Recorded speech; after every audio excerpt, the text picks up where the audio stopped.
Hi friends, please subscribe to Amravati Media and press the bell icon for more latest updates.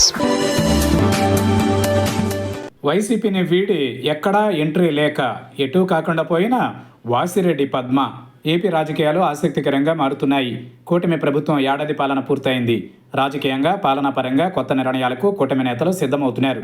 అటు మాజీ CM Jagan, CM Chandrababu లక్ష్యంగా కొత్త వ్యూహాలు రచిస్తున్నారు.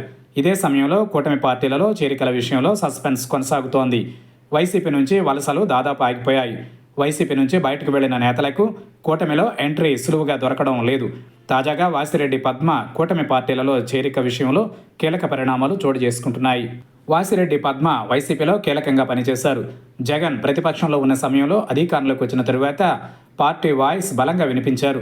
జగన్ ముఖ్యమంత్రి అయిన తరువాత మహిళా కమిషన్ చైర్పర్సన్గా అవకాశం కల్పించారు. 2024 ఎన్నికలలో జగన్ ఓటమి తరువాత వాసిరెడ్డి పద్మ పార్టీ వీడారు. 2024 ఎన్నికల సమయంలో పద్మ వైసీపీ నుంచి ఎన్నికలలో పోటీ చేయాలని భావించారు. అయితే అవకాశం దక్కలేదు. ఇక ఎన్నికలలో వైసీపీ ఓటమి తరువాత జగన్ పైన తీవ్ర స్థాయిలో విమర్శలు చేసి పార్టీ నుంచి బయటకు వచ్చారు. తొలుత వాసిరెడ్డి పద్మ జనసేనలో చేరేలా ప్రయత్నాలు చేసినట్లు ప్రచారం సాగింది. అయితే సామినేని ఉదయభాను జనసేనలో చేరడంతో వాసిరెడ్డి పద్మ పార్టీలో చేరడం ఆగిపోయింది. కొంతకాలంగా కూటమి పార్టీలకు మద్దతుగా జగన్ పైన తీవ్ర స్థాయిలో చర్చల్లో విమర్శలు చేస్తున్నారు.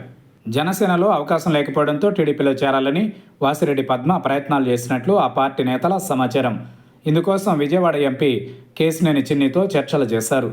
చిన్ని మాట్లాడడంతో తొలుత లోకేష్ అంగీకారం తెలిపారని, అయితే ముఖ్యమంత్రి చంద్రబాబు మాత్రం అంగీకరించలేదని తెలుస్తోంది. వాసిరెడ్డి పద్మ చేరికపైన ఉమ్మడి కృష్ణా జిల్లా నేతల నుంచి చంద్రబాబు అభిప్రాయ సేకరణ చేయగా వ్యతిరేకత వచ్చిందని, దీంతో చంద్రబాబు సైతం నో చెప్పారని పార్టీ నేతల సమాచారం.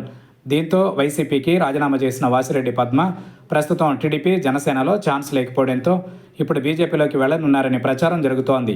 దీంతో ఇప్పుడు పద్మ రాజకీయంగా ఎలాంటి నిర్ణయం తీసుకుంటారనేది స్పష్టత రావాల్సి ఉంది.